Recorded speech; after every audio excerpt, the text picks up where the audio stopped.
Oh, tape, tape. Are you in here? Tape, tape. Is there some tape in here? There's some tape. I'm gonna need you today. Oh, hi. Welcome back to Mr. New's art class. It's wonderful to see your smiling faces today. So today we're gonna talk about a famous artist named Michelangelo. Yeah, you might have heard of him. He's the Ninja Turtle that wears the orange. Wait. No, we're talking about the artist that the Ninja Turtle was named after. Now, this right here is called the Statue of David. This is one of his sculptures.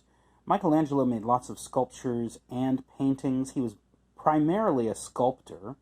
For the sake of scale, those are people down below. So you can see just how ginormous this sculpture is.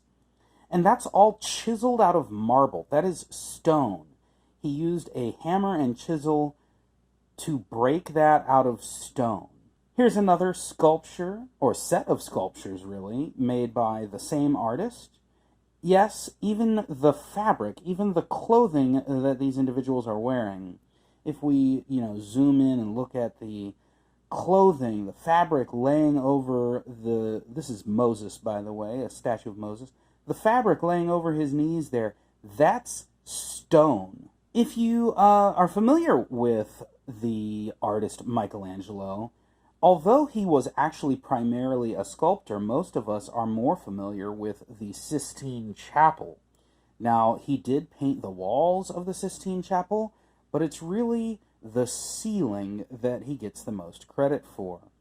And the creation of man is the centerpiece of that ceiling painting. Now here is an artist rendition of Michelangelo painting. You see that he's standing on some scaffolding there. He actually built his own scaffolding. You also see that he has helpers who are doing things like washing brushes, lifting things up by a rope, and he is standing, reaching up to paint the ceiling above him. And a lot of people don't know that Michelangelo was not just a sculptor and a painter, he was also a poet. And he wrote this poem to a friend while he was painting the Sistine Chapel. And the sense that you get when you read this poem is that it was not very fun. The first line is, "I have already grown a goiter from this torture." He calls it torture. Later in the poem, he talks about his paint dripping down into his beard and up his nose, and it's not a very pleasant experience. So with that knowledge packed in our heads, if we are trying to make art like Michelangelo, well, we want to get into that mindset, but we don't want to torture ourselves. So instead of standing up and trying to reach the ceiling, we've got a slightly more down-to-earth option. This is where the tape comes in. What you're going to need to do today is grab a paper and some kind of tape. It doesn't really matter what kind of tape. Find a table. You might need to move chairs out of the way.